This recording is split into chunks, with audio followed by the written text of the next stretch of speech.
Everybody, welcome to Tech Insider Update.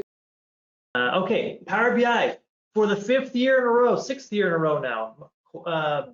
Starting back in 2016 when they became eligible for this Magic Quadrant, they were already at the top as part of the leaders in the section of Gartner's Magic Quadrant, and over the last 6 years have continued to spread the gap between themselves and the competitors.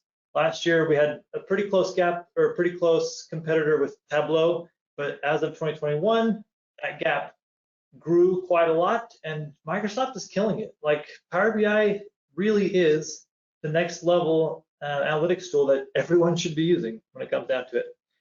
We're going to go quick, but I don't want to just slash things that are important. So the latest update for Power BI came out on Tuesday of this week. There were 33 major improvements and hundreds of little things. So if you haven't already updated, you should.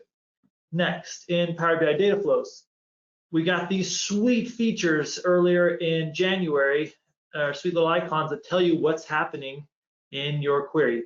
Historically, we didn't know what was being folded. We didn't know what wasn't being folded, and now we can figure it out to a large degree. So this is pretty cool.